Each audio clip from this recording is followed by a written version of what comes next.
धन्यवाद अध्यक्ष महोदय कि आपने मुझे आज संविधान के 75 वर्ष पर हो रही चर्चा पर अपनी पार्टी शिवसेना की तरफ से बोलने का अवसर दिया। मैं सबसे पहले भारत रत्न डॉक्टर बाबा साहब अम्बेडकर, सभी स्वतंत्रता सेनानी, संविधान के सदस्य और इमरजेंसी के समय जेल गए संविधान सेनानियों को नमन करते हुए अपनी बात की शुरुआत करता हूं। आज एक ऐतिहासिक दिन है क्योंकि इस सदन में हमारे संविधान, जो हमारे लोकतंत्र का, हमारे समाज का और हमारे संसद का स्तोत्र है। मैं अभी राहुल जी को सुन रहा था, मुझे लगता है कि संविधान को छोड़कर सभी बातों पर उन्होंने प्रकाश डालने का काम यहाँ पर किया। गए वक्त आप सुन लीजिए, अभी हमने आपका सुना। गए वक्त भी अभय मुद्रा की बात कर रहे थे, आज भी अभय मुद्रा के बाहर राहुल जी आए नहीं। अभय मुद्रा जो है वो नॉन वायलेंस सिखाता है, लेकिन जैसे अनुराग जी ने कहा कि ये यहाँ पर सुनिए, यहाँ पर इन्होंने कहा, आप बैठिएगा प्लीज। इन्होंने यहाँ पर बोला, नहीं, आप बैठिएगा प्लीज। अरे आप जरा प्लीज अरे सुनो भी सीख लो। एक्सक्यूज मी, बैठिए, अभी उनको बोलने दीजिए। You please don't talk in between, I will give you chance. अरे बाहेर आहे त्याच्यातून, घरी बसवलं सगळ्यांना आता। कोण आहे? Please address the chair, please address the chair. Yes, no, आज यहाँ पर अभय मुद्रा के बारे में बात कर रहे हैं। अभय मुद्रा जो है नॉन वायलेंस के बारे में सिखाता है, लेकिन इनको ये भूल गए 1984 में नॉन स्टॉप वायलेंस करने का काम जो है सिख भाइयों के साथ इन्होंने किया। इन लोग को ये भी बात भूलनी नहीं चाहिए कि इन्होंने कहा कि युवाओं के जो है अंगूठे काट रहे थे। याद कीजिए 1964 का वर्ष, जहां पर 1070 कम्युनल राइट जो है इनके शासन में हुए। याद कीजिए कार सेवकों पर गोलियां इन्होंने चलाई। याद कीजिए 1993 का बम ब्लास्ट, जब ये सीरियल बम ब्लास्ट जो है बंबई में हो रहे थे, इन्हीं के कार्यकाल में हुए।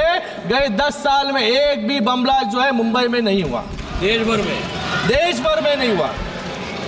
ये यहाँ पर सावरकर जी के बारे में बात कर रहे हैं, मुझे इनसे पूछना है, ये जो सावरकर जी का अपमान करते हैं, इनके साथी जो यहाँ पर बैठे होंगे उभाटा वाले, ये उभाटा वालों को मान्य है क्या जो ये सावरकर जी के बारे में बात कर रहे हैं? भाग्य कोई है नहीं मुझे लगता है यहाँ पर। मैं आपको राहुल जी, मैं आपको आपकी दादी इंदिरा गांधी जी का एक कोट देना चाहूंगा। आपसे बात कर रहा हूं। Responding to letter written by Pandit Bakhle, secretary to the Swatantraveer Savarkar Rashtriya Smarak, making plans for celebrating the birth centenary of Savarkar. In her letter, honourable Indira Gandhi ji, dated May 20, 1980, Indira Gandhi ji writes back to Bakle saying, I have received your letter of 8th May 1980. Veer Savarkar's daring defense of British government has its own importance in the annals of our freedom movement. I wish success to the plans to celebrate the birth centenary of the remarkable son of India. मैं आपसे पूछना चाहूंगा, क्या आपकी दादी भी संविधान विरोधी थी क्या? आपको तो आदत है सावरकर जी के बारे में रोज अनाप शनाप उठकर बकना। मुझे लगता है कि सावरकर जी की पूजा, हाँ, सावरकर जी की पूजा जो है हम सभी लोग यहाँ पर करते हैं और हमें अभिमान है।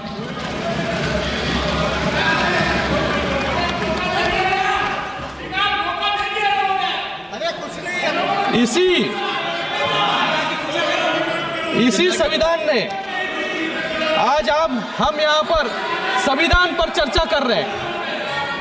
आज हम यहाँ पर बैठे हैं, ये सब श्रेय जो है इस संविधान का है। आज इसी संविधान ने एक साधारण परिवार से आने वाले नरेंद्र मोदी जी को प्रधानमंत्री बनाया और इसी संविधान ने आज एक सामान्य शिवसैनिक ऑटो रिक्शा चलाने वाले को महाराष्ट्र का मुख्यमंत्री भी बनाया। Sir, he took my name, sir. He took my name, sir. I'd like to answer the question. I will give you a chance, sir. इसी after this संविधान ने speech. After the Congress completion, party give you को a 400 से 40 chance. Sir, 400 से 40 पर certainly- लाकर खड़ा कर दिया। Yes, sir, I heard और इसी that. I will संविधान certainly की give you a chance. ताकत I will certainly give you a Maharashtra की chance. लोगों ने No, you can't do that. I'm talking to him. I'm saying. I am not ending sir, Sir, I will sir certainly I give am you not the ending chance. सर, I will certainly give you the chance. सभापति Please sit महोदय down. I Please am sit not down. Ending, I am not ending sir. After his speech, he is not yielding.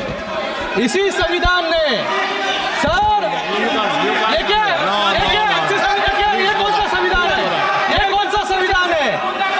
हाँ, शेर के पास कैसे आ सकते हैं? हाँ, Sir, he is not yielding. ये chair के He is pass uh not गए। yielding. After he completes, I'm giving you the chance. संविधान की I will दुहाई give you देते हैं the सर ये। chance. Let him continue. After he completes, I'm giving you the chance. Sir I am not ending, No, sir. Just listen to him. I am not ending sir. Sir, इसी संविधान ने Congress party को 400 से 40 पर लाकर खड़ा कर दिया और इसी संविधान की ताकत ने महाराष्ट्र की लोगों ने हमें इतना बड़ा मैंडेट दिया जहां पर महाविकास आघाड़ी मिलकर भी लीडर ऑफ ऑपोजिशन जो है बना नहीं पा रही है।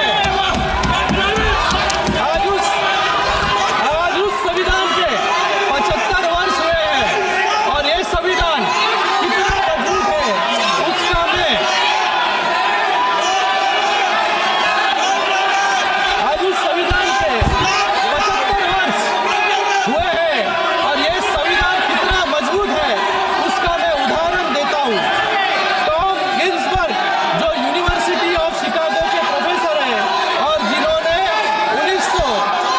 1789 के बाद अपनाए गए विभिन्न देशों के 200 से अधिक संविधान का अध्ययन किया, उनके अनुसार पूरे विश्व में संविधान की औसत लाइफ सिर्फ 17 वर्ष है। ये गर्व की बात है कि हमारा संविधान 75 वर्ष से अडिग है और आगे भी हम सबको दिशा दिखाने का काम कर रहा है। sir, one second. एक second. Sir, one second. बोल रहे हम वोट देंगे, वही तो बोल रहा हूँ, मैं बोल रहा हूँ, वही मैं बोल रहा हूँ, आपका बात एक मिनट, आपका बात कोई बोल रहा हूँ, अरे यार आपका बात कोई बोल रहा हूँ, सुनो ना सर जो सिस्टम है जब मेंबर बोल रहे हैं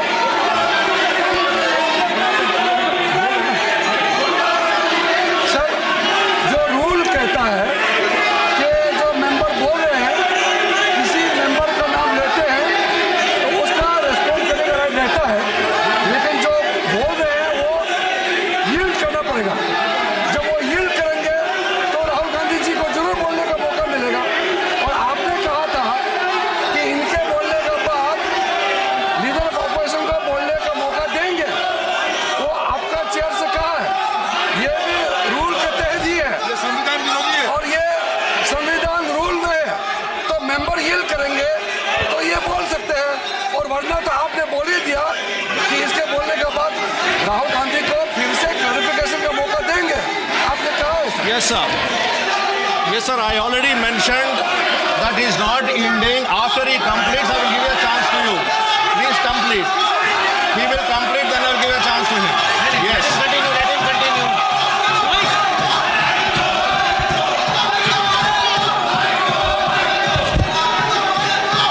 ये है इनकी संवैधानिक प्रक्रिया सर। आप प्लीज कंटिन्यू कीजिएगा, उसके बाद उनको चांस देगा, उनको कंप्लीट करने दीजिए। एक उदाहरण इन्होंने एक उदाहरण दिया कि युवाओं के जो है अंगूठे काटने का काम यहाँ पर हो रहा जिसने ये मैंडेट था कि 10 साल के अंदर देश में 14 वर्ष तक के बच्चों को मुफ्त शिक्षा का अधिकार दिया जाए, लेकिन शिक्षा का अधिकार देने में हमारे देश को 50 साल लग गए और 2002 में हमारी एनडीए सरकार ने शिक्षा का अधिकार जो है लोगों को दिया। बच्चों के अंगूठे काटने का काम, क्योंकि बाबा साहेब अम्बेडकर कहते थे कि शिक्षा जो है शेरनी का दूध है, जो पिएगा वो दहाड़ेगा। लेकिन कांग्रेस को अंगूठे छाप लोग चाहिए थे, लोगों को पढ़ा लिखाने में उनको इंटरेस्ट नहीं था, जिससे लोग आगे बढ़े। आज हम गर्व करते हैं कि एक मजबूत लोकतंत्र, जिसका एक कारण है हमारा संविधान, संविधान ने कैसे भारत को सुरक्षित रखा, उसके लिए आप सिर्फ अपने पड़ोसी देशों को देखिए।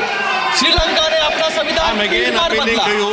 He is पाकिस्तान making ने his speech, 6 let him bar, complete his speech, then I'll Nepal give a ने chance to him. 5 बार और बांग्लादेश ने जो हाल हो रहे हैं, ये संविधान को कमजोर करने के एग्जाम्पल्स हैं।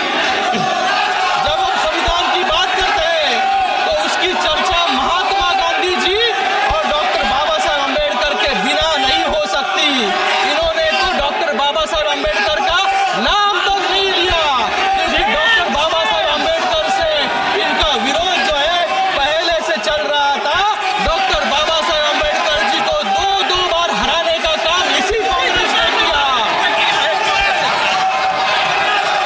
इसलिए कांग्रेस के संदर्भ में कुछ शब्द महात्मा गांधी जी ने मेंशन किए थे, मैं यहाँ पर कहना चाहूंगा।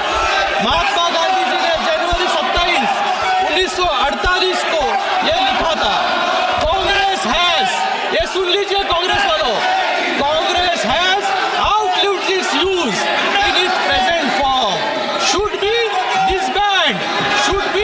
disband and flower into a लोक सेवक संघ। और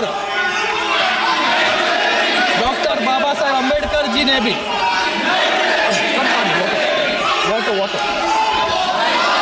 1948 में एक पत्र लिखा था, जिसमें ये कहा था कि Congress which is a combination of all bad and self-seeking elements in the society who agreed on no social or moral principles governing the life of the society, such a body is unfit to govern a country। ये मैं नहीं, doctor Baba Saheb Ambedkar ji के शब्द हैं। Sir, kindly conclude your speech. तो concluding sir, आज doctor Baba Saheb Ambedkar, Baba Saheb my life with doctor BR Ambedkar, जो बाबा साहेब अम्बेडकर की पत्नी सविता अम्बेडकर जी की ऑटोबायोग्राफी है, उसमें उन्होंने बताया है कि कैसे कांग्रेस और कम्युनिस्ट ने मिलकर 2 बार डॉक्टर बाबा साहेब अम्बेडकर जी को गिराने का काम किया। और उसी के साथ में डॉक्टर बाबा साहेब अम्बेडकर को 40 साल, डॉक्टर बाबा साहेब अम्बेडकर जी को 40 साल लग जाओ गए। सीट पे। आप सदन चलाना चाहते हैं, सीट पे जाए बोल। हाँ, हाथ दे रहे, आप सीट पे जाइए, सीट पे जाइए, सीट पे जाइए, आप सीट पे जाइए। हाँ, पॉइंट ऑफ ऑर्डर, जाके सीट पे। वेणुगोपाल जी सबको बिठाइए, फिर सीट पे, फिर पॉइंट ऑफ ऑर्डर दूंगा आपको, फिर पॉइंट ऑफ ऑर्डर दूंगा। पॉइंट ऑफ ऑर्डर वेणुगोपाल जी, वो आपको 1 मिनट आप जाइए सीट पे, सीट सदन आउट। हाँ, जाइए सीट पे जाइए, सीट पे। आप नारे बजाना लगा चाहते हो, उनको पॉइंट ऑफ ऑर्डर सुनना चाहते हैं तो सीट पे जाइए। हाउस ऑर्डर में आएगा, मैं पॉइंट ऑफ ऑर्डर दे रहा हूं। जाइए सीट पे, जाइए। हाँ, मैं पॉइंट ऑफ ऑर्डर दे रहा हूं उनको। हाँ, जाइए, आ जाइए। पहले पॉइंट ऑफ वेणुगोपाल जी, आप पॉइंट ऑफ ऑर्डर उठा दीजिए। नंबर सीट नंबर बोलिए। सर, दिस हाउस है सर, लास्ट डे आप नंबर बताइए, नंबर बताइए sir. Last day also, when you allowed me to speak, rule number sir, 1 minute sir, last day also, sir, आप सब ज्ञान मत बांटें। sir, last day also when you allowed me to speak, I narrated the parliamentary conventions. I quoted Shaktra and Kaul also. Every house, leader of opposition has a role, which in this house is totally denied. Whenever leader of opposition is standing for a speak, you are never allowing to speak leader of opposition. Whether this house is not belongs to leader of opposition also. Shaktra and Kaul is very clear. Whatever role that government side, Prime Minister has the role because ruling the party. He is the leader of the opposition. Okay. I told about the Sir, my point is that Honorable Minister took his name. Okay. Honorable member took his name. LOP name. Then ask the question directly to the LOP. Okay. Then LOP raised. I can answer it. Not allowing. Okay. You are every time, sir, every minute you are allowing Parliamentary Affairs Minister. When we are asking for a point of order. आप मैं बता रहा हूँ, मैं दे रहा हूँ। Sir, मैं दे रहा हूँ आपको। आपकी बात सुन लीजिए ना। हाँ। We also at least also we should also feel that this house is also ours. But unfortunately, that feeling here it is not happening. This house, the entire, why we are discussing about the constitution, the primary principle of the constitution, this house should be at least to be everyone. The practice which we are witnessing here is that this house is only for government, BJP, which is not at all ready, sir. Therefore, this is quite unfortunate, sir. You are the custodian of the house. Okay. Please. एक minute बोल रहा हूँ, आपको मौका दे रहा हूँ मेरी बात सुनो। माननीय सदस्यगण, मैंने पहले भी आपसे आग्रह किया है। नहीं, मैं सबको कह रहा हूं, और जो अभी वेणुगोपाल जी बोल रहा उनको बोल रहा हूं, सुनिए पूरी एक बात। ऐसे नहीं चलेगा सदन नियम प्रक्रियाओं से चलेगा।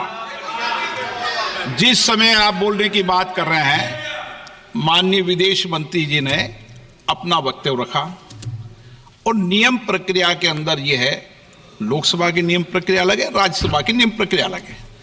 राज्यसभा के नियमों प्रक्रियाओं में सप्लीमेंट्री या पूछने का नियम प्रक्रिया है, लोकसभा में नहीं है।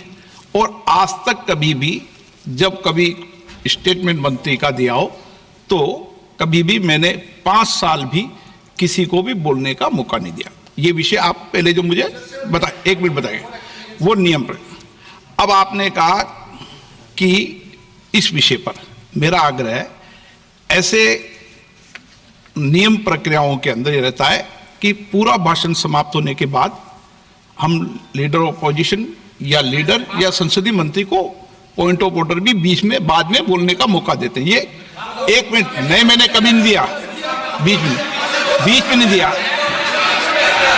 इसीलिए, लेकिन आप आग्रह कर रहे हैं तो मानो प्रतिपक्ष के नेता बोलना चाहते हैं तो अपनी बात कह दें। सर, उन्होंने मुझसे पूछा, कुछ नियम अध्यक्ष के भी होते हैं। मेंबर ने पूछा कि इंदिरा गांधी जी की सावरकर पे क्या व्यू थी। मैंने ये सवाल एक बार इंदिरा गांधी जी से पूछा था। हाँ, जब मैं छोटा था मैंने पूछा था और उन्होंने बोला, इंदिरा गांधी जी ने बोला कि Savarkar ji compromised with the British, wrote a letter to the British and asked for forgiveness from the British. और उन्होंने बोला, इंदिरा गांधी जी ने बोला that गांधी जी जेल गए, नेहरू जी जेल गए और सावरकर जी ने माफी मांगी थी। ये इंदिरा गांधी जी की पोजीशन है।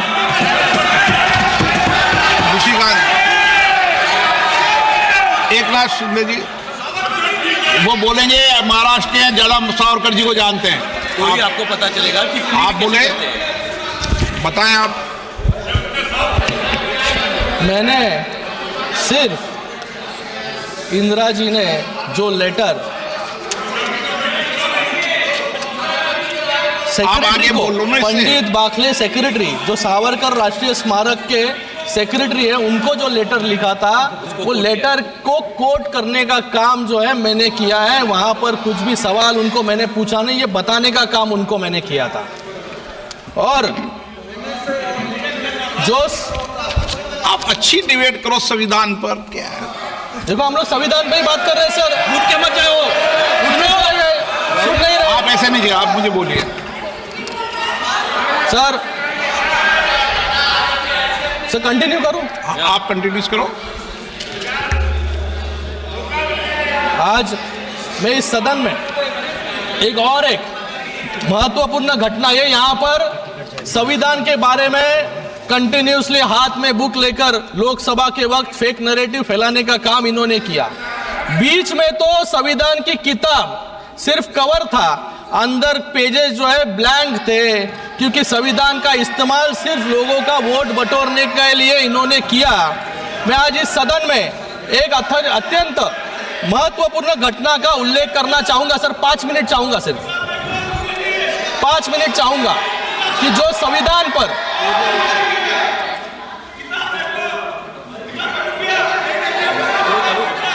ये यहाँ पर संविधान के बारे में लोकसभा से डिबेट कर रहे, संविधान खतरे में है, संविधान खतरे में है। लेकिन संविधान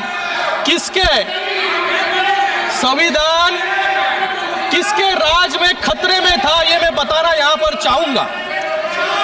एक घटना का उल्लेख करना चाहूंगा जो हमारे संविधान और न्यायपालिका के इतिहास पर गहरी छाप छोड़ता है। मैं बात कर रहा हूं इलाहाबाद हाईकोर्ट के जस्टिस जगमोहन लाल सिन्हा जी की, जिन्होंने 1975 में इंदिरा गांधी जी को चुनावी भ्रष्टाचार मतलब इलेक्टोरल मैल प्रैक्टिसेस के लिए अयोग्य ठहराने का ऐतिहासिक निर्णय दिया। यह फैसला न केवल साहसिक था, बल्कि न्यायपालिका की स्वतंत्रता और संविधान की रक्षा का प्रतीक भी था। लेकिन इस फैसले को रोकने के लिए कैसे कैसे असंवैधानिक, जो यहाँ पर संविधान के बारे में बात कर रहे हैं, असंवैधानिक हथकंडे अपनाए गए, ये सुनकर आप सभी लोग हैरान रह जाएंगे। जस्टिस सिन्हा को देहरादून से फोन आया और ये फोन खुद इलाहाबाद के चीफ जस्टिस का था। उन्होंने कहा कि ये गृह मंत्रालय के अतिरिक्त सचिव पीपी नायर ने उनसे मुलाकात की और फैसले को जुलाई तक टालने का दबाव बनाया। ये रिकॉर्ड्स पर है, रिकॉर्ड्स पर है। अरे मैं खुद नहीं बोल रहा हूँ, सबके साथ में सामने ये रिकॉर्ड्स पर है, आप रिकॉर्ड देख लीजिए। इतना ही नहीं, जज के निजी सचिव को धमकियां दी गई और जजमेंट के मसौदे को जानने के लिए सीआईडी के एक विशेष टास्क फोर्स को लगाया गया। ये घटना कांग्रेस शासनकाल में न्यायपालिका पर दबाव और संविधान की हत्या का स्पष्ट उदाहरण जो है ये है। ये होता है लाचार सिस्टम जो कांग्रेस ने बना दिया था आपातकाल में, जिसमें ना विपक्ष सुरक्षित थे, ना जनता और न इस देश के जज भी सुरक्षित थे। मुझे यहाँ पर कुछ और भी बातें रखनी थी, लेकिन यहाँ पर समय के कारण मैं अपनी बात संक्षिप्त में खत्म करना चाहूँगा। हमने संविधान संशोधन के माध्यम से one tax one nation one tax यानी जीएसटी लाया, महिलाओं के लिए आरक्षण लाया, ओबीसी कमीशन को संवैधानिक दर्जा दिया, एक अलग एसटी कमीशन बनाया और आर्टिकल 370 को हटाने का काम भी हमने किया, शिक्षा का अधिकार लाया। और आपने क्या किया, आपने 9 शेड्यूल लाके, जिसका क्या उद्देश्य था कि सभी काले कानूनों को लीगल बनाने के लिए जो है आपने आर्टिकल शेड्यूल 9 लाने का काम यहाँ पर किया, जिससे जुडिशियल रिव्यू से आप सभी लोग जो है इम्यून रह जाए। मैं यहाँ पर मेरी बात